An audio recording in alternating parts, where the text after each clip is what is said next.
നമസ്കാരം. ഞാൻ മൊയ്തീൻ ഷാ വിഷനിലേക്ക് എല്ലാവർക്കും സ്വാഗതം. ബഹുമാന്യരെ, ഇവിടെ ഒരു ചെറിയൊരു ലോ പോയിൻ്റ് വരുന്നുണ്ട്. അതായത് റെയിൽവേ സ്റ്റേഷനിൽ സാധാരണ 2 മണിക്കൂർ നേരത്തെ അന്ന് പ്ലാറ്റ്ഫോം ടിക്കറ്റ് അനുവദിക്കും. പ്ലാറ്റ്ഫോം ടിക്കറ്റ് എടുത്ത് അദ്ദേഹം ഒരു സുഹൃത്തിനെ കാത്തിരുന്നപ്പോൾ ട്രെയിൻ 2 മണിക്കൂർ വൈകിയതിൻ്റെ പേരിൽ വീണ്ടും ടിക്കറ്റ് എടുക്കണം എന്ന് പറഞ്ഞുള്ള ഒരു റെയിൽവേയുടെ വിധി അല്ലെങ്കിൽ തീരുമാനത്തെ നിങ്ങൾ എങ്ങനെ സ്വാഗതം ചെയ്യും? ട്രെയിൻ വൈകിയത് യാത്രക്കാരൻ്റെ കുറ്റമാണോ, അല്ലെങ്കിൽ യാത്രക്കാരനെ സ്വീകരിക്കാൻ വന്ന സുഹൃത്തിൻ്റെ കുറ്റമാണോ? ആ ഒരു നിയമ പോയിന്റ് നിങ്ങൾ ശ്രദ്ധിക്കണമെന്ന് വിനീതമായി അഭ്യർത്ഥിക്കണം. മറ്റൊന്ന്, ഒരു വ്യക്തിയെക്കുറിച്ച് നമ്മൾ മനസ്സിലാക്കുന്നത് ആ വ്യക്തിയുടെ കഴിഞ്ഞകാല ജീവിത രീതിയെക്കുറിച്ചാണ്. ഒരു സൃഷ്ടാവിനെക്കുറിച്ച് നമ്മൾ മനസ്സിലാക്കുന്നത് അദ്ദേഹത്തിൻ്റെ സൃഷ്ടിയെക്കുറിച്ചാണ്. ചുരുക്കി പറയുന്നത്, നമ്മൾ ദൈവം പടച്ചു അള്ളാഹുവിൻ്റെ കഴിവ് നമ്മളിങ്ങനെ അറിയുന്നത് അദ്ദേഹത്തിൻ്റെ ഈ പ്രപഞ്ച സൃഷ്ടിയെ കണക്കാക്കിക്കൊണ്ടാണ് അദ്ദേഹം എത്ര മഹാനാണെന്ന് അറിയുന്നത്. മഹാകവി ശങ്കരക്കുറുപ്പ് എങ്ങനെയാണ് ശങ്കരക്കുറുപ്പ് മഹാകവിയായത്? അദ്ദേഹത്തിൻ്റെ എഴുത്തുകൾ രചന നോക്കിയാണ്. അപ്പോൾ ഒരാളുടെ കഴിഞ്ഞ കാല പ്രവൃത്തി നോക്കിയാണ് ആ ആളെ മഹാനാണോ അല്ലെങ്കിൽ വലിയവനാണോ എന്ന് നോക്കുന്നത്. അതുപോലെ മൊയ്തീൻ ഷായെ സംബന്ധിച്ച് കഴിഞ്ഞ 50 വർഷത്തെ സംഭവം പറഞ്ഞാൽ നിങ്ങളത് ശ്രദ്ധിക്കണം. ഒന്ന്, 1969 അന്ന് വെല്ലിംഗ്ടൺ ഐലൻഡിൽ ഉണ്ടായിരുന്ന നേവിക്ക് വേണ്ടി തുടങ്ങിയതും പിന്നീട് പബ്ലിക്കിൻ്റെ ആവശ്യം ഉപയോഗിച്ചുള്ള വിമാനത്താവളം എറണാകുളം ജില്ലയുടെ വടക്ക് കിഴക്കൻ ഭാഗത്തേക്ക് മാറ്റേണ്ടി വരുമെന്ന് പറഞ്ഞ് എൻ്റെ മാതൃഭൂമി പത്രത്തിൽ വന്നപ്പോൾ അതിന് കൂടുതൽ ബന്ധം മാതൃഭൂമിയായിട്ടാണ്. മനോരമ അന്ന് കോട്ടയത്താണ്, കൊച്ചിയിൽ വന്നിട്ടില്ല. അതെന്നെ അറിയുന്നവരും എനിക്ക് ഭ്രാന്താണെന്ന് പറഞ്ഞത്. ഞാൻ വേഗം പറയണ സംഭവം. എന്തായാലും ഇന്ന് വിമാനത്താവളം ഞാൻ പറഞ്ഞതിനേക്കാൾ അകലെ പോയി. ഇത് 25 വർഷം കഴിഞ്ഞു. ഞങ്ങൾ ഉദ്ദേശിച്ച് പെരുമ്പാവൂർ ചെമ്പറയ്ക്ക് ഭാഗത്തുള്ള മേച്ചോളം കേതായിട്ട് കിഴക്കമ്പലത്തിലെയും ബെങ്ങോലിയിലെയും വാഴക്കുളം പഞ്ചായത്തിൽ ചേർന്ന ഒരു പോയിന്റ് ഉണ്ട്. അവിടെ ആയിരുന്നെങ്കിൽ ഈ 10,000 ഏക്കറോളം പാടം പോകേണ്ടി വരില്ലായിരുന്നു, നികത്തിന് വരില്ലായിരുന്നു. ഇപ്പോൾ പാടം നികത്തിയെടുത്തതിൻ്റെ പേരിലാണ് കൃഷി നിന്ന് പോയി. മാത്രമല്ല അവിടെ വെള്ളപ്പൊക്കം വരുന്നത്. അങ്ങനെ വെള്ളപ്പൊക്കം വരുന്നതിന് ഫലമായിട്ട് ഒരു പക്ഷേ വീണ്ടും നമ്മൾ മൊയ്തീൻ ഷാ പറയാണ് 2045 പണി തുടങ്ങി 2050 വീണ്ടും ഐലൻഡിലേക്ക് തന്നെ ഇന്റർനാഷണൽ എയർപോർട്ടിന് ഇന്റർനാഷണൽ വിങ് വരാൻ സാധ്യതയുണ്ട്. വന്നേക്കാം, ഉറപ്പല്ല, പ്രതീക്ഷ മാത്രമാണ്. മറ്റൊന്ന്, അങ്കമാലിയൊരു മെഗാ ബൈപ്പാസ് വേണമെന്ന് പറഞ്ഞു. ഞങ്ങൾ 1999 തുടങ്ങി. ഇപ്പോൾ 25 വർഷം കഴിഞ്ഞു. 25 വർഷം കഴിഞ്ഞിട്ടാണെങ്കിലും ഗവൺമെൻറ് ഓഫ് ഇന്ത്യ അങ്കമാലിയിൽ നിന്ന് കുണ്ടന്നൂർ 6 പാതയുടെ പ്ലാനായിട്ട്, അതും വളഞ്ഞ് തിരിഞ്ഞൊക്കെയാണ്, വ്യത്യാസമുണ്ടെങ്കിലും നടന്നോ. അതിൽ പിന്നെ ഫോർട്ട് കൊച്ചിയിൽ നിന്ന് ഐലൻഡിലേക്ക്, അതായത് ഫോർട്ട് കൊച്ചിയിൽ നിന്ന് വൈപ്പിലേക്ക് കടലിൽ അടിയിൽ കൂടിയോ കടലിൽ മുകളിൽ കൂടിയോ പാലം വേണമെന്ന് പറഞ്ഞൊരു മുറവിളി കൂട്ടി. അത് ഏതാണ്ട് കഴിഞ്ഞ ഗവൺമെൻറ് കാലത്ത് തറക്കിടാൻ ശ്രമിച്ചാണ്. പിന്നെ എന്ത് പറ്റി നമുക്കറിയില്ല. ഏതായാലും ഇന്നലെ നാളെ വരും. മറ്റൊന്ന്, ഞാൻ പറഞ്ഞു, എൻ്റെ മകളെ പ്രസവിച്ചപ്പോഴും ഡോക്ടർ പേര് നിർദ്ദേശിക്കാൻ പറഞ്ഞു. ആ കുട്ടികൾ ഞാൻ പേര് നിർദ്ദേശിച്ചുകൊണ്ട് ഡോക്ടറോട് പറഞ്ഞു, ഡോക്ടറെ ഞാനിപ്പോൾ പേര് നിർദ്ദേശിക്കാം, പക്ഷേ ഈ കുട്ടി വളരാനും വികസിക്കാനും ആയുസ്സും ആരോഗ്യം ഉണ്ടെങ്കിൽ അവളെയും നമ്മളെയൊക്കെ അറിയപ്പെടുന്ന ഒരു നമ്പറിലായിരിക്കും. 25 വർഷം നമ്പറിലായിരിക്കും. അപ്പോൾ അത് 1975 2000 ആണ്ട് 25 വർഷം കഴിയുമ്പോൾ ആധാർ വന്ന് ഇപ്പോൾ 25 വർഷമായി. അപ്പോൾ ഏതാണ്ട് ആധാർ കാർഡിലാണ് നമ്മളെല്ലാം അറിയപ്പെടുന്നത്. അതുപോലെയാണ് വർഷങ്ങൾക്ക് മുമ്പ് നമ്മളുടെ പ്രവചനം അല്ലെങ്കിൽ പ്രതീക്ഷയായിരുന്നു സെക്രട്ടേറിയറ്റ് അനക്സ് മധ്യകാലത്ത് വേണമെന്നുള്ളത്. അതും ഏതാണ്ട് ഇന്നലെ നാളെ നടക്കാൻ സാധ്യത എല്ലാ ഫയലും നൽകിക്കൊണ്ടിരിക്കണം. ഇപ്പോൾ ഞാൻ പറഞ്ഞത്, ജനസംഖ്യക്ക് ആനുപാതികമായി വിദ്യാഭ്യാസം, തൊഴിൽ, പഠനം എന്നീ പൊതു സ്വകാര്യ മേഖലയിൽ വേണമെന്നാണ് മൊയ്തീൻ ഷായുടെ ഗ്രൂപ്പ് പറയുന്നത്. അതിന് അംബേദ്കറിസം പോലെ ഷായിസം എന്നാണ് പറയുന്നത്. അതൊരു ഇസമാണ്, ഒരു രീതിയാണ്. ഏതാണ്? ജനസംഖ്യക്ക് ആനുപാതികം, ആഡിക്വേറ്റ് പിന്നെ റെപ്രസെൻറ്റേഷൻ വേണം, പ്രാതിനിധ്യം വേണം എന്നുള്ള ചിന്തയാണ്. അത് ഇന്നലെ നാളെ നടന്നേ തരൂ. ഇതൊക്കെ പറയുന്നൊരു കാരണം എൻ്റെ സമുദായം, മുസ്ലിം സമുദായം, നമ്മൾ ജനസംഖ്യാനുപാതം എല്ലാവർക്കും വേണം, അല്ല ഒരാൾക്ക് വേണം മാത്രമല്ല. പക്ഷെ എൻ്റെ സമുദായം ഇന്ന് ഉറങ്ങിയിരിക്കുകയാണ്. ഞങ്ങൾ സമുദായം 3 തരക്കാരാണ്. ഒന്ന്, ദാരിദ്ര്യം വന്ന് നിരാശരൊന്നും ചിന്തിക്കാൻ പറ്റില്ല. മറ്റേ സുഖലോലുവ കൂടി, സമ്പത്ത് കൂടിയിട്ട് സുഖലോലുവ കൂടി അലസനായി. ഈ 2 കൂട്ടർക്കും വിജയിക്കാൻ പറ്റില്ല. പിന്നെ പണക്കാരനോ അല്ല എന്നാൽ പാവപ്പെട്ടോ അല്ല, അങ്ങനെ വരുന്ന എന്നെ പോലെ ചില ആൾക്കാർ, ചില ഗ്രൂപ്പുണ്ട്. അവരുടെ എന്തെങ്കിലും ചിന്തിക്കുന്നത്, കാരണം അവർ സമ്പന്നമല്ല എന്നാൽ ദരിദ്രമല്ല. അത് പറയാൻ കാരണം നമ്മൾ ആലോചിച്ചു നോക്കും. ഇന്ത്യയിൽ ഏതാണ്ട് 20% മുസ്ലിം, 30 കോടി, റൗണ്ട് അബൌട്ട് 30 കോടികൾ മുസ്ലിം. ഈ 30 കോടികളും മുസ്ലിമുള്ള ഇന്ത്യയിൽ കഴിഞ്ഞ പാർലമെന്റ് ഇലക്ഷൻ വരെയും അതിൽ 99.9% വോട്ട് കൊടുത്തിരിക്കുന്നത് കോൺഗ്രസ് നയിക്കുന്ന ഇന്ത്യ മുന്നണിക്കാണ്. ബാക്കി 20% ദളിതുകളുണ്ട്. പക്ഷേ 20% ദളിതുകളാണെങ്കിൽ 20 പാർട്ടിയിലാണ്. 2% ബ്രാഹ്മിൻസ് ഉണ്ട്, 20 പാർട്ടിയിലാണ്. 2% ക്രിസ്ത്യൻസിന് 20 പാർട്ടിയിലാണ്. 8% യാദവരുണ്ട്, അവരും 20 പാർട്ടിയിലാണ്. നായർ ജോയിവരൊക്കെ കേരളത്തിലല്ലേ, അത് കിടക്കുന്നില്ല. പക്ഷേ 20% മുസ്ലിങ്ങളുള്ള ഇന്ത്യയിൽ 99.9% വോട്ടും ഈ കത്തോലിക്ക കോൺഗ്രസ്, രാഹുൽ ഗാന്ധിയുടെ കോൺഗ്രസ് നയിക്കുക മുന്നണിക്ക് കൊടുത്തിട്ട് എവിടെയോ ഈ പ്രാതിനിധ്യം മുസ്ലിങ്ങൾക്ക്? ഇതിൽ 25 പാർട്ടികൾ യോഗോടിയിൽ രാഹുൽ ഗാന്ധി പലരും കൈ പാല് പിടിച്ച് നിൽപ്പുണ്ടല്ലോ. ഒരു മുസ്ലിം നാമധാരി കാണിക്കാൻ പറ്റുമല്ലോ ആ പിടിച്ചില്. അതുകൊണ്ട് ഞങ്ങളുടെ സമൂഹം, ഞങ്ങളുടെ സമുദായം ചിന്തിക്കുന്ന വർഗം പറയുന്നത് 1/5 ജനസംഖ്യയുള്ള മുസ്ലിം സമുദായത്തിന് സ്ഥാനമാനങ്ങൾ പങ്കിടുമ്പോൾ 1/5 വേണം. 5-2 വേണ്ട, 5-1 മതി. അത് ദേശീയ ലെവലിൽ. ഇനി സംസ്ഥാന ലെവലിലാണെങ്കിൽ 3-1 മുസ്ലിങ്ങളുണ്ട്. അപ്പോൾ 3 സ്ഥാനമാനങ്ങൾ പകരം 3-1 വേണം. 3 ഭാഗം വേണം, 3-1 ഭാഗം വേണം. ബാക്കി നിങ്ങൾ ആർക്ക് കൊടുത്തോ, RS കൊടുത്തോ, കോൺഗ്രസ് കൊടുത്തോ, കമ്മ്യൂണിസ്റ്റ് കൊടുത്തോ, അത് നിങ്ങളുടെ ഇഷ്ടം. ഇത് വാസ്തവം ഞാൻ നിങ്ങളുടെ മുൻപിൽ വന്ന് ഈ 2% കത്തോലിക്കൻ്റെ മുമ്പിൽ വന്ന് ആവശ്യപ്പെട്ട കാര്യമൊന്നുമില്ല. എങ്കിലും കോൺഗ്രസ് ആണ് ഇന്ത്യയിലെ ആദ്യത്തെ പാർട്ടി, സ്വാതന്ത്ര്യ സമയത്ത് പ്രവർത്തിച്ച. ആ കോൺഗ്രസിന് ആളായിട്ട് ഇപ്പോൾ രാഹുൽ ഗാന്ധി നിൽക്കുമ്പോൾ കത്തോലിക്കായാലും നായരായാലും വേണ്ടില്ല, ഞങ്ങൾ അവരെ അംഗീകരിക്കണം. അതാണല്ലോ 100 വോട്ട് ചെയ്യുമ്പോൾ 1 വോട്ട് മാത്രം കിട്ടുന്ന കേരളത്തിലെ നായർ വിഭാഗത്തിൽ ഞങ്ങൾ സപ്പോർട്ട് ചെയ്ത് അവരെ മുഖ്യമന്ത്രിയായിട്ട് അംഗീകരിച്ചു. മുഖ്യമന്ത്രി ആയില്ലെങ്കിൽ ഞങ്ങൾ സത്യാഗ്രഹിക്കുന്ന പറഞ്ഞല്ലോ. എന്താ കാരണം? ആ ഒരു പാരമ്പര്യം, പ്രിവിലേജ് ഉള്ളതുകൊണ്ട് നമ്മൾ അംഗീകരിക്കുകയാണ്. വാസ്തുവിൽ അങ്ങനെ ഒരു കാര്യമില്ല. 100 വോട്ട് ചെയ്യുമ്പോൾ 1 വോട്ടാണ് നായർ വോട്ട് കേരളത്തിൽ കിട്ടിയത് കഴിഞ്ഞ അസംബ്ലി ഇലക്ഷനിൽ. അതുപോലെ 30 വോട്ടാണ് കിട്ടിയത് മുസ്ലിങ്ങളുടെ.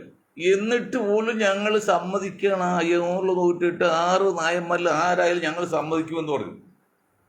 ഇപ്പം 2% മാത്രമുള്ള, അതിൽ 0.4% മാത്രമുള്ള കത്തോലിക്ക സ്ഥാനാർത്ഥിയാണ് രാഹുൽ ഗാന്ധി, പ്രിയങ്കയൊക്കെ. അവരാണെങ്കിൽ പോലും പ്രധാനമന്ത്രിയായി ഞങ്ങൾ അംഗീകരിക്കും. എന്തുകൊണ്ടറിയോ? അത് കോൺഗ്രസിൻ്റെ ബേസ്, അതാണ്, അതൊരു പ്രിവിലേജ് ഉള്ള സംഗതിക്കണം. പക്ഷേ 5-1 സ്ഥാനമാനങ്ങൾ ഈ സമുദായത്തിൽ കിട്ടണം. കിട്ടിയില്ലെങ്കിൽ അത് വലിയ അപകടം ചെയ്യുമെന്ന് ഞാൻ ഇപ്പം തന്നെ പറയാം, അവധിയും വയ്ക്കണ്ട. അതേ സ്ഥാനത്ത് 1-ാം സ്ഥാനം 2% മാത്രമുള്ള, അല്ലെങ്കിൽ 0.44% മാത്രമുള്ള കത്തോലിക്ക നേതാവായാലും ഞങ്ങൾ കുഴപ്പമില്ല. പക്ഷേ 2-ാം സ്ഥാനവും മുസ്ലിമായിരിക്കണം. എന്തുകൊണ്ട്? ഇന്നിപ്പോൾ ഇന്ത്യ ജാതീയമായല്ലോ. അതുകൊണ്ട് ജാതിയില്ല, മതമില്ല.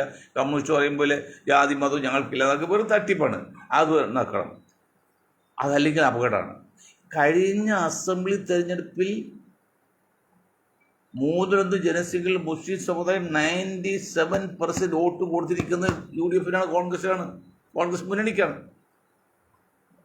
ഏറ്റവും നിങ്ങളെക്കാൾക്ക് ഏറ്റവും ശക്തമായിരുന്ന CPM നയിക്കുന്ന LDF-ന് തറപറ്റി താഴെ ഇറങ്ങി 3-1 സ്ഥാനത്തേക്ക് ഒതുക്കിയത് ഞങ്ങളുടെ വോട്ടിൻ്റെ ആ ഒരു പാറ്റേണാണ്.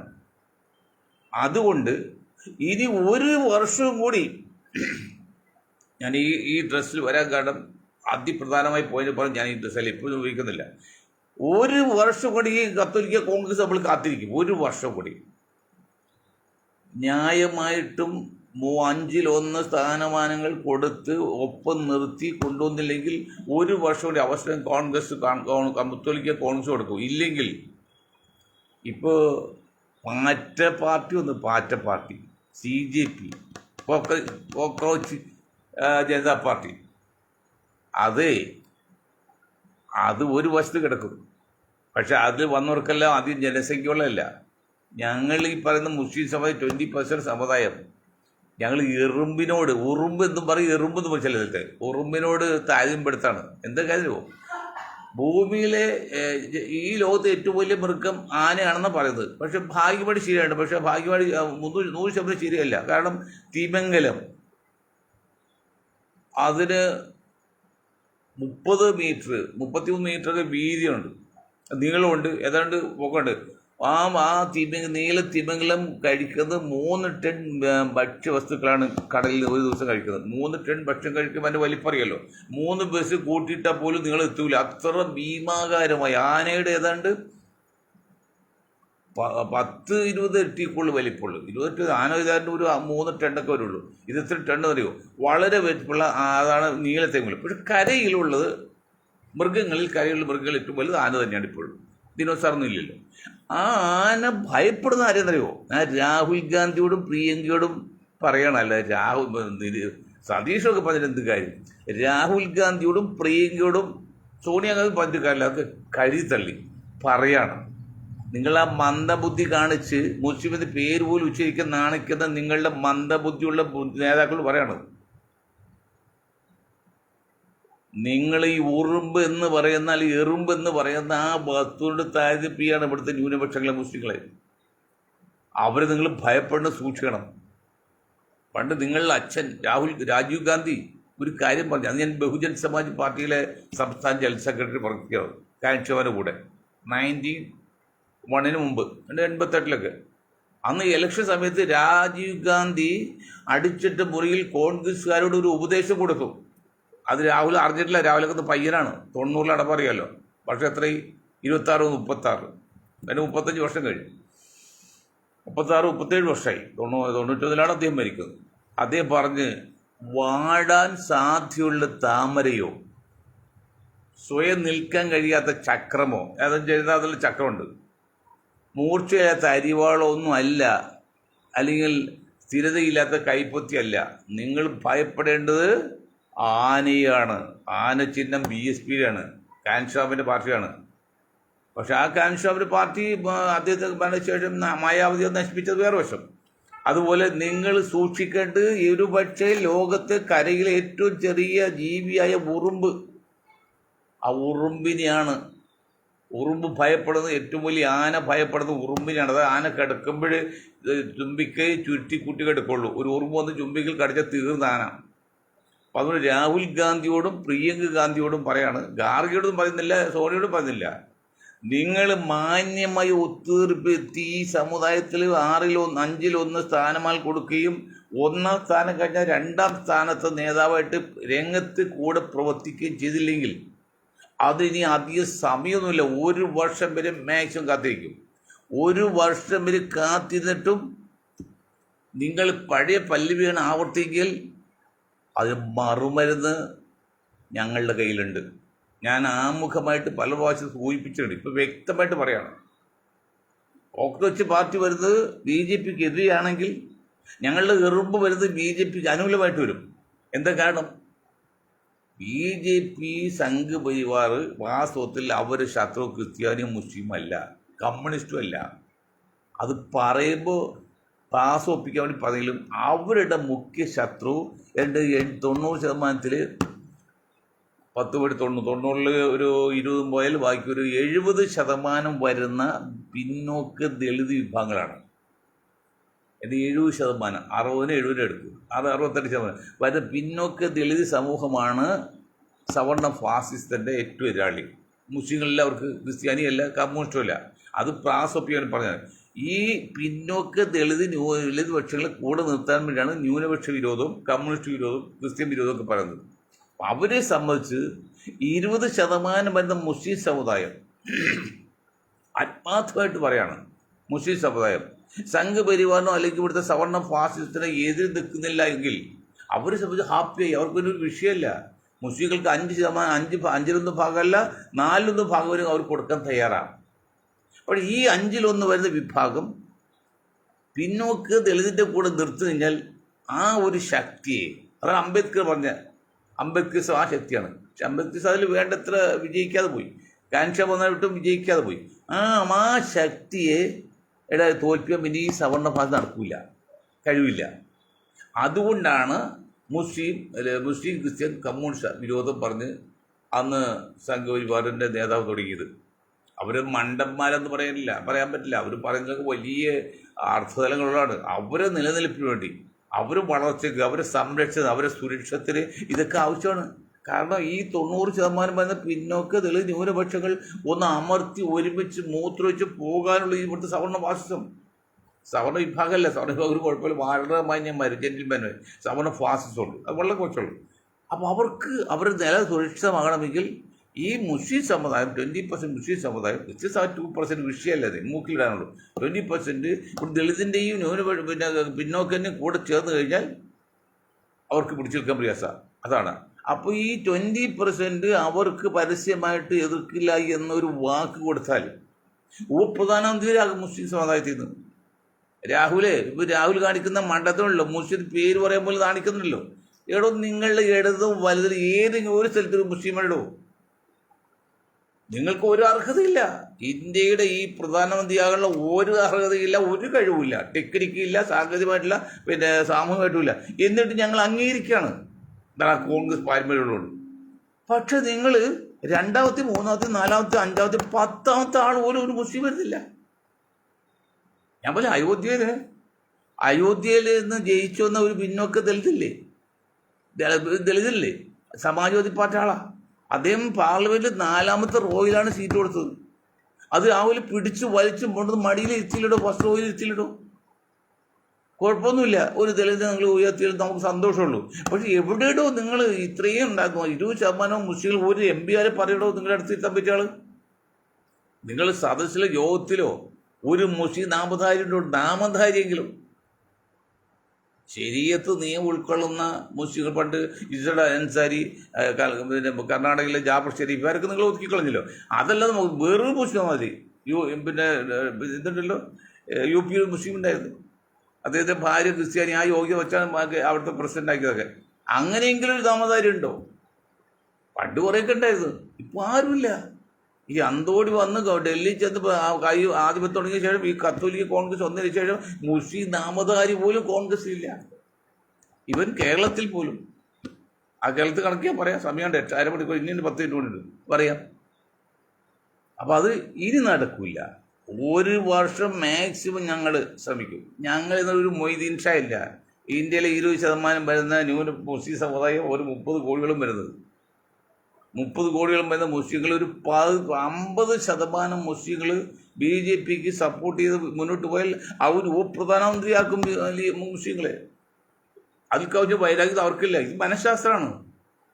നിങ്ങൾക്കോട് ചിന്തിക്കാം, മുസ്ലിങ്ങൾക്ക് അങ്ങനെയാണ്, ക്രിസ്ത്യാനി അങ്ങനെയാണ്, കമ്മ്യൂണിസ്റ്റ് ഇങ്ങനെയാണ്, അതൊക്കെ വെറും തോന്നലാണ്, ഒരു രീതി മാത്രമാണ്. യഥാർത്ഥത്തിൽ സംഘപരിവാറോ അല്ലെങ്കിൽ സവർണ ഫാസിസ്റ്റുകൾക്ക് മുസ്ലിങ്ങളോട് പ്രത്യേകത എളുപ്പമൊന്നുമില്ല. പക്ഷെ അവർ ഒരു കാര്യം ഉറപ്പ് പറയണം, അതായത് കഷായം കഴിക്കുമ്പോൾ അതിൻ്റെ മുകളിലൊരു മേൻപൊടി ഇടും, ഇട്ട് അത് കടം കിട്ടുള്ളൂ.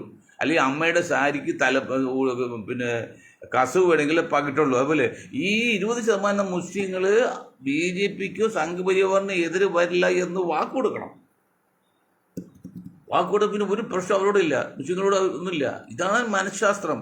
ഇല്ലെങ്കിൽ കത്തോലിക്ക കോൺഗ്രസ് നിങ്ങൾ അന്വേഷിച്ച് നോക്ക്. നിങ്ങൾ ഇറ്റലിയിലും അമേരിക്കയിലും ലണ്ടനിലും ബ്രിട്ടനിലും ഫ്രാൻസിലൊക്കെ ബുദ്ധിജീവികളുണ്ടല്ലോ. ഇന്ത്യയിൽ ബുദ്ധിജീവി ഇല്ലാന്ന് വയ്ക്കുക നിങ്ങളോട് സംഭവിച്ചു. ഒരു രാഷ്ട്രീയമാംസം നിങ്ങളോട് ഇല്ല.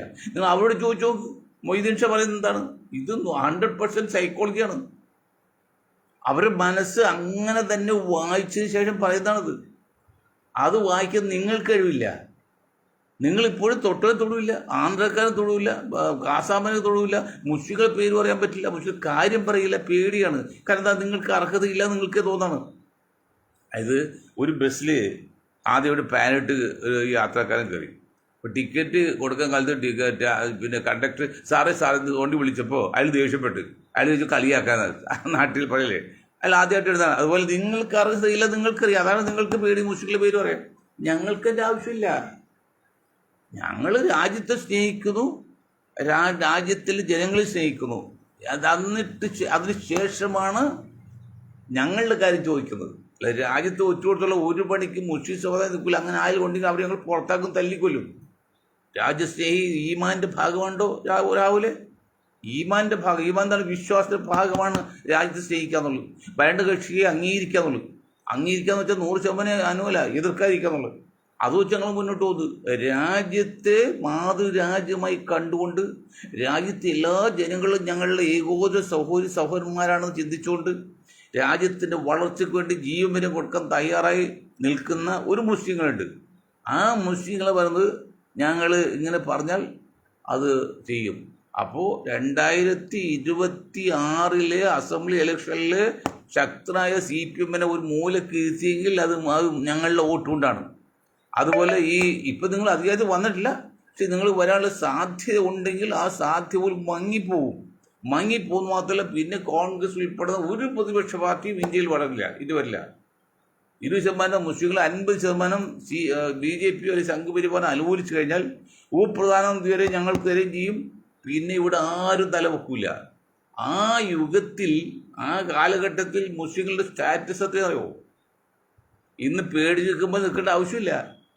ഇന്ന് തല കുഞ്ഞിക്കേണ്ട കാര്യമില്ല, ഭയപ്പെടേണ്ട കാര്യമില്ല. ഇന്നും ആലോചിച്ച് നോക്ക്, മുസ്ലിങ്ങളിൽ നല്ല ശതമാനവും എന്തോ ഒരു ഭയമാണ് അവർക്ക്. സെൽഫ് കോൺഫിഡൻസ് ഇല്ല. ഞങ്ങൾ സെൽഫ് കോൺഫിഡൻസ് ഉണ്ടാക്കും 20%. ആ സെൽഫ് കോൺഫിഡൻസ് ഉണ്ടാകുന്ന ഒരു മുസ്ലിമിനെ സംബന്ധിച്ച് പിന്നെ അവൻ പരുങ്ങില്ല, അവൻ തല ഉയർത്തുന്ന പ്രവർത്തിക്കും, അവർ കയ്യിൽ നേടിയെടുക്കുകയും ചെയ്യും. ഒരു പോൾ പോൽക്കാതെ തന്നെയുമല്ല ഇന്ന് തല്ലിക്കൊല്ലുന്ന അതുണ്ടല്ലോ. അങ്ങനെ വന്നാൽ ആ മുസ്ലിങ്ങൾ നിങ്ങൾക്ക് ഒരു ആളും സംഘപരിവാറും കോൺഗ്രസ് കമ്മ്യൂണിസ്റ്റും ഒന്നും തിരിഞ്ഞു നോക്കൂല. കാരണം ഇപ്പോൾ ശക്തമായി പിന്തുണയുണ്ട്. പരസ്പര പൂരിതമാണ്. ആ പരസ്പര പൂരിതമാകുമ്പോൾ ആ ശക്തി വേറെയാണ്. ഐകമത്യം മഹാബലം പറഞ്ഞില്ലേ, ഒരു ഉണക്കക്കല്ലി ഉടക്കാൻ പെട്ട് സാധിക്കും, പക്ഷെ 100 വന്നാൽ സാധിക്കില്ല എന്നൊന്നും പഠിച്ചല്ലോ. ഐകമത്യം മഹാബലം, യൂണിവേഴ്സിറ്റി സ്ട്രെങ്ത്. അതുപോലെ ആ ഒരു ബന്ധം ഈ സംഘപരിവാർ നയിക്കുന്ന അല്ലെങ്കിൽ സവർണ ഫാസിസത്തിൻ്റെ ഫാസിസ്റ്റുകളും ഇവിടുത്തെ മുസ്ലിങ്ങളിൽ പകുതി അല്ലെങ്കിൽ ധാരണ എത്തിക്കഴിഞ്ഞാൽ ആ ശക്തി തോൽവി പിന്നെ ഒരു കോൺഗ്രസ്, ഒരു കമ്മ്യൂണിസ്റ്റ്, ഒരു ലീഗ് ഒന്നും സാധിക്കില്ല. അങ്ങനെയൊന്നും ഞങ്ങൾ അവസരം വരുത്തരുത്. അതിന് ചെയ്യണമെന്നറിയോ? സതീശൻ ഉൾപ്പെടെ പറയാണ്, കേരളത്തിൽ 3 സ്ഥാനമാനങ്ങൾ മുസ്ലിം സമുദായത്തിന്. അല്ല, നിങ്ങൾ എത്ര കൊടുത്താൽ ബാക്കി കിട്ടിയോ? അല്ല, ലീഗ് കൊടുക്കില്ല. ദേശീയ ലെവൽ 5 ഈ 2 എന്തെങ്കിലും ഉരുണ്ട് കളിച്ചാൽ ആപത്താണ്. ഇനി ഞാനൊരു വാക്ക് കേരളത്തിലേക്ക് കടന്നിട്ട് ലീഗിനെ കുറിച്ച് കാര്യം പറയാം. ലീഗിൻ്റെ അവസ്ഥ എത്ര പരിതാപകരമാണ്. മുഖ്യമന്ത്രി സ്ഥാനം ഏറ്റതിന് ശേഷം, സത്യപ്രതിജ്ഞ ശേഷം കുഞ്ഞാക്കരെ ശബ്ദം കേൾക്കുന്നുണ്ടോ? എന്തെങ്കിലും ഒരു പ്രസ്താവന തെരുവിൽ കാണുന്നുണ്ടോ? അത് ചെയ്യണം, ഇത് ചെയ്യണം, എന്തെല്ലാം സംഭവം ഉണ്ടായി കഴിഞ്ഞ 1 മാസം. ഒരനക്കാമാനി ശബ്ദിക്കുന്നുണ്ടോ? പുള്ളി ആകെ ആപ്പിലേക്ക് കിടക്കണം. കാരണം സതീഷ് എന്താ പറഞ്ഞറിയോ? രഹസ്യമായിട്ട്, കുഞ്ഞാക്ക നിങ്ങളതിൻ്റെ 3 ജനസംഖ്യ വയ്ക്കാം, 3 സ്ഥാനമാനം ഞങ്ങൾ തരും, ബാക്കിയുള്ളതൊന്നും നിങ്ങൾ ഇടപെടരുത്, ഞങ്ങൾ പലരും നിയമിക്കും. അങ്ങനെ നിയമിച്ചാൽ സംഘപരിവാരം നിയമിക്കുന്നത്. അതാണ് സതീഷ് കൊടുത്ത ഒരു താക്കീതും. അതൊരു 2 രീതിയാണ്. അതായത് ഒരു ദളിതൻ ഒരു തമ്പുരാൻ തമ്മിൽ വഴക്കുണ്ടാക്കിയപ്പോൾ ആ ദളിതൻ പറഞ്ഞറിയോ? കൊച്ചടിക്കലേതാണ് ദളിതൻ. ഈ പലരൊക്കെ അന്ന് ഈ തമ്പുരാക്കന്മാരെ കൊച്ചടിക്കൽ എന്ന് പറയും. കൊച്ചടിക്കൽ എന്താ അത് പ്രയോഗിക്കും മനസ്സിലാകുന്നില്ല, അങ്ങനെ പറയുന്നത്. കൊച്ചടിക്കലേ ഇനി എന്നെ ചോദിച്ചാൽ ചീത്ത ഞാൻ ഉണക്കമൈരെന്ന് വിളിക്കൂട്ടോന്ന്, ഉണക്കമൈര് വിളിക്കൂട്ടോന്ന് വിളിച്ചില്ലല്ലോ ഇത്. അതുപോലെ കുഞ്ഞാക്കേട് താക്കീതായിട്ട് കൊടുത്തറിയോ? നിങ്ങൾ അടങ്ങി ഒതുങ്ങി നിശബ്ദമായിട്ട് ഇരുന്നോളപ്പോഴത്തോളം ഭരണത്തിൽ പങ്കാളിയാക്കാം, നിങ്ങൾ വീതവും തരാം, പക്ഷേ ഞങ്ങൾ പലതും നടക്കും. പണ്ട് ആ സിനിമയിൽ പറഞ്ഞില്ലേ, സർഗം സിനിമയിൽ, ഞങ്ങൾ ഗൾഫിൽ നിന്ന് വന്ന ഭർത്താവ് വേലക്കാരോട് പറഞ്ഞ് ഞങ്ങൾ അപ്പുറത്തെ മുറിയിൽ പല ശബ്ദം കേൾക്കും, നിങ്ങൾ ശ്രദ്ധിക്കണമെന്ന് പറഞ്ഞോലെ ഞങ്ങൾ പലതും കാണിക്കും, അത് RCനെയും എടുക്കും, ഒക്കെ എടുക്കും, നിങ്ങൾ മുന്നിട്ട് അതല്ല ഇപ്പോൾ കാണുന്നത്. അല്ലെങ്കിൽ നിങ്ങൾക്ക് ഗുഡ് ബൈ പറഞ്ഞു പോകാം. അപ്പോൾ 82 സീറ്റുണ്ട്. ഇവിടെ 22 പോലെ നോക്കി 80 സീറ്റുണ്ട്, ഭരിക്കാം തന്നെ. അല്ലെങ്കിൽ CPI കൂടി എടുക്കും. പിന്നെ അത് കുറച്ചുകൂടി കടന്നു കൈയാണ്. CPI കൂടി എടുക്കും, പിന്നീട് BDJS എടുക്കും, അതിൻ്റെ കോൺഗ്രസ് നയിക്കുന്ന മുന്നണി, കമ്മ്യൂണിസ്റ്റ് നയിക്കുന്ന മുന്നണി CPM തകർക്കും, മുസ്ലിം ലീഗിനെ ഒഴിവാക്കും. മുസ്ലിം തകർക്കുന്നില്ല. അതിന് നിങ്ങൾ ചെയ്യേണ്ട ഒരു കാര്യം ഇതാണ്, നിങ്ങൾ എത്രയും പെട്ടെന്ന് പേര് മാറ്റുക. പേര് മാറ്റി ദേശീയതയിൽ വരിക. നിങ്ങൾ ഇന്ത്യയിലെ പ്രധാന പൗരന്മാരെ എന്ന നിലയിൽ ആക്കിയെടുത്തിട്ട് നിങ്ങൾ തീരുമാനമെടുത്ത് ദേശീയ ലെവലിൽ നിങ്ങൾക്ക് മുന്നോട്ട് ഇന്നും രണ്ടാമത്തിൽ മൂന്നാമത്തെ പാർട്ടിയാകാൻ ചാൻസ് ഉണ്ട്. സാധ്യമല്ല, ചാൻസ് ഉണ്ട്. ഉറപ്പാണത്. അത് നിങ്ങൾക്ക് മനസ്സിലാകുന്നില്ല. നാളെ സതീഷ് പോയിക്കൂടോ കാക്ക എന്ന് പറയുമ്പോൾ അപ്പോഴാണ് നിങ്ങൾ മറ്റേ ആസത്തിൽ മൊട്ടാച്ച് വേവണത്. എടോ കുഞ്ഞാക്ക്, ഞാൻ ചോദിക്കട്ടെ, നിങ്ങളെന്നൊരു ആളിന്ന് ജീവിച്ചിട്ടുണ്ട് കേരളത്തിൽ? നിങ്ങളെന്താ വ്യവസായ വകുപ്പ് മന്ത്രിയല്ലേ? 22 സീറ്റ് നിങ്ങൾക്കില്ലേ? 5 മന്ത്രിമാരില്ലേ? നിങ്ങൾ ആരെങ്കിലും ശബ്ദം കേൾക്കുന്നുണ്ടോ? വിദ്യാഭ്യാസ വകുപ്പ്, ഉന്നത വകുപ്പ് നിങ്ങൾ വിട്ടുകൊടുത്ത്, അല്ലെങ്കിൽ പൊയ്ക്കുമെന്ന് പറഞ്ഞ് അങ്ങനെ നിങ്ങൾ മിണ്ടാതിരുന്ന് എന്നിട്ട് മറ്റു വകുപ്പ് കിട്ടി. അതിൽ മഹാത്മാഗാന്ധി കൂടി വെച്ചിട്ടില്ലേ 30 പേരിൽ 19 പേരും RSSകാർ. അങ്ങനെ ഓരോ സ്ഥലത്ത് കോടതിയിലേക്ക് വെച്ചാൽ ഇപ്പം മാറ്റാൻ പോകുന്നതാണ്. അങ്ങ് ചെയ്യുന്നതെല്ലാം സംഘപരിവാറാണ്. തന്നെയല്ല, ഈ റോണിയൻ അത് അദ്ദേഹം ഡൽഹിയിൽ നിന്ന് എങ്ങനെയാണ് പറന്ന് കണ്ണൂർക്കാനയിൽ പറന്ന് അങ്കമാലി വന്ന് ലോക്സഭയിൽ തോൽപ്പിച്ച് പുള്ളി MLA ആയി, ഇപ്പം മന്ത്രിയായത് എങ്ങനെയാ? പുള്ളിയൊക്കെ വാസ്തവൻ നമ്പർ 1 സംഘപരിവാറിൻ്റെ ആളാണ്. സംഘപരിവാറിൻ്റെ നോമിനിയാണ് ഈ പറഞ്ഞ ആളുകൾ. അതൊക്കെ അയാൾ വിദ്യാഭ്യാസ വകുപ്പ് മന്ത്രി. ഞങ്ങൾക്ക് ഗവർണറായിട്ട് കൊടുക്കാൻ ഞങ്ങളില്ല, BJPയുടെ കൊടുക്കാൻ ഞങ്ങളില്ല, കേന്ദ്രമായിട്ട് കൊടുക്കാൻ ഞങ്ങളില്ല. ഞങ്ങളിങ്ങനെ പോകും. പോയിക്കോട്ടെ, നമുക്ക് കുഴപ്പമില്ല. കാരണം ചോദിക്കാനുള്ള വിജയമുണ്ട്. മുസ്ലിം ലീഗ് ഒന്നും ചെയ്യാൻ പറ്റാത്ത അവസ്ഥയിൽ നിശബ്ദരായി പോയ ഒരു സടകൊടഞ്ഞാൽ ഇതാണ് ജട പോയ അവരെ പോയി എന്ന് പറയുമ്പോൾ അങ്ങനെ ആക്കിയെടുത്തത്. സതീഷ് അങ്ങനെ ആക്കിയെടുത്ത്. ആരാ സതീഷ് എന്നറിയോ? ആരാ മോൻ എന്നറിയോ? ആള് എത്ര അഗ്രഹണറിയോ? ഇന്നും ഞാൻ പറഞ്ഞല്ലോ, 1-ാം തീയതി കർണാടകയിൽ മംഗലാപുരത്ത് പോയതിനെ കുറിച്ച് ഇതുവരെ വ്യക്തമായൊരു ഉത്തരം പറഞ്ഞിട്ടില്ല. അതുകൊണ്ട് പയ്യൻ നിർത്താം. എന്താണെന്നറിയോ? 4-ാം തീയതിയാണ് വോട്ടിടുന്നത്. 4-ാം തീയതി വോട്ടിട്ട് നാളെ ഉച്ചയാണ് ആകുമ്പോൾ അറിയുന്നത് UDF ജയിച്ചത്. പക്ഷേ 1-ാം തീയതി മംഗലാപുരത്ത് കൊണ്ട് ഈ മുഖ്യമന്ത്രിയായിട്ട് കാണുന്ന ഒരാളെ സ്വീകരിച്ചതിന് കാരണം എന്താ? ആ രഹസ്യം എവിടുന്ന് കിട്ടി? കുഞ്ഞാക്ക, മുസ്ലിം ലീഗ് നിങ്ങൾ വളരെ അപകടത്തിലേക്ക് പോകുന്നു കേട്ടോ. വളരെ അപകടത്തിലാണ്. നിങ്ങൾക്ക് ചിറക് 2 വരിഞ്ഞ് ഇനി നിങ്ങൾക്ക് പറക്കാൻ പറ്റില്ല. ആ ഘട്ടത്തിലാക്കി കോൺഗ്രസ്സിലെ ചില വ്യക്തികൾ.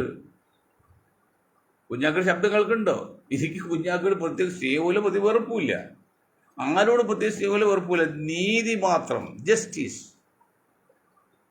അതുകൊണ്ട് അതൊക്കെ നിങ്ങളുടെ ആഭ്യന്തര കാര്യം നിങ്ങൾ തിഷ്ടം പോയി. ഞങ്ങൾ പറയാനുള്ളത്, മുസ്ലിം സമുദായത്തിന് വേണ്ടി പറയാനുള്ളത്, ജനസംഖ്യയ്ക്ക് ആനുപാതികമായിട്ടുള്ള ആതിഥ്യം വേണം, തെരഞ്ഞെടുപ്പ് വേണം, തൊഴിൽ വേണം, പഠനത്തിൽ വേണം. സ്ഥാനമാനങ്ങൾ പങ്കെടുക്കുമ്പോൾ 5-1 മുസ്ലിം സമുദായത്തിൽ ഓൾ ഇന്ത്യ ലെവലിലും ദേശീയ ലെവലിലും സ്റ്റേറ്റ് ലെവലിലും 3-1 സ്ഥാനമാനങ്ങൾ കൊടുത്താൽ ഞങ്ങൾ തമ്മിൽ പ്രശ്നമില്ല. നിങ്ങൾ RSS എടുക്കുമോ, BJP എടുക്കുമോ, കെട്ടിപ്പിടിക്കുമോ, ആരും എന്ത് ചെയ്തോ കുഴപ്പമില്ല. അതിൽ വീഴ്ച വരുത്തി ഇപ്പോഴത്തെ കാണിക്കാൻ 1 വർഷം സമയം, 1 വർഷം കഴിഞ്ഞാൽ അതിൽ വീഴ്ച വരുത്തിയെങ്കിൽ ഞങ്ങൾ ദേശീയ ലെവലിൽ, ഞങ്ങളൊരു മൊയ്തീൻ ഷാ അല്ല, ഞാൻ ഒരു വഴി മാർഗദർശി മാത്രമേ ഉള്ളൂ. ലക്ഷങ്ങൾ പങ്കെടുപ്പിച്ചുകൊണ്ട് ഉറുമ്പിൻ്റെ പാർട്ടി ഉണ്ടാക്കി ഒരു BJPക്ക് സപ്പോർട്ട് ചെയ്യും. നിന്നെ തല്ലിക്കൊന്നാലും വേണ്ടില്ല, BJPക്ക് സപ്പോർട്ട് ചെയ്യും. 5-1 ആനുകൂല്യം പറ്റും, ഉപപ്രധാനമന്ത്രി വാങ്ങിക്കും. ഞങ്ങൾ സ്വസ്ഥമായിട്ട് ഞങ്ങൾ കാര്യം നോക്കിയത്. അപ്പോൾ വെള്ളാപ്പള്ളി പിന്നോക്കന്, ദളിതിന്, ന്യൂനപക്ഷങ്ങൾ വാദിക്കേണ്ട SNDP ഒക്കെ ഇപ്പോൾ വാദിക്കുന്ന ആൾക്കാണ്. ഇവിടെ സവർണ്ണ ഫാസിസ്റ്റാണ്. ഇവിടെ പല ഈഴുവരും ഡോക്ടർ K. രാധാകൃഷ്ണനൊക്കെ പലരും വാദിക്കുന്നത് സംഘപരിവാറിന് വേണ്ടിയാണ്. എങ്ങനെ ഒന്നും എനിക്കറിയില്ല. ഇപ്പം ഇന്നാളിൽ 1-2 സ്വാമിമാരും 1-2 നായരും RSS എഴുതിയ പറഞ്ഞിട്ട് ഇപ്പോൾ RSS അനുകൂലമായിട്ട് വാദിക്കുകയാണ്. അതൊക്കെ ഒരു തന്ത്രമാണ്. കാരണം ആൾക്കിടണമെങ്കിൽ ഇപ്പം നിങ്ങൾക്ക് പ്രശസ്തിയാണെങ്കിൽ നിങ്ങളെ പോകുന്നവർക്ക് ഹൈക്കോടതി ജഡ്ജിയിലേക്കാണ് ഒരു കല്ലെറിഞ്ഞാൽ മതി. നാളെ പിറ്റേന്ന് ഫോട്ടോ വരും, ചാനലിൽ നിങ്ങളുടെ ഫോട്ടോ വരും, വാർത്ത വരും. അത് കുബുദ്ധിയാണ്, നല്ല വാർത്തയല്ല. ഗുഡ് വില്ല്, ബാഡ് വില്ലാണ്. അതുപോലെ ബാഡ് വില്ലാക്കാൻ വേണ്ടി നിങ്ങൾ എന്ത് ചെയ്യണം? മുസ്ലിങ്ങൾ സപ്പോർട്ട് കിട്ടാൻ വേണ്ടി മുസ്ലിം അനുകൂലമായിട്ട് എല്ലാം പറഞ്ഞു. അന്ന് ഞങ്ങൾ പുറകോട്ട് നിന്ന് അനുകൂലിച്ച് എതിർത്തില്ല. അന്ന് ഞങ്ങൾ പറഞ്ഞത് സൂക്ഷിക്കണം. ഇപ്പോൾ അവരൊക്കെ സംഘത്തിന്റെ ആളായിരുന്നു. അങ്ങനെ പലരും ഇപ്പോഴുണ്ട്. ആയിക്കോട്ടെ, അതിലൊന്നും ഞങ്ങൾ പരാതില്ല. പക്ഷേ 5-1 സ്ഥാനമാനങ്ങൾ, 3 സ്ഥാനമാനങ്ങൾ കേരളത്തിലും ദേശീയ ലെവലിലും കിട്ടിയാൽ ഞങ്ങളെ സംബന്ധിച്ച് ഹാപ്പിയാണ്. ഇത്രയും കാര്യം പറഞ്ഞുകൊണ്ട് ഞാൻ എൻ്റെ വാക്കിൽ നിർത്താണ്. നിങ്ങൾക്ക് ഒരായി നന്ദി. ജയ് ഹിന്ദ്.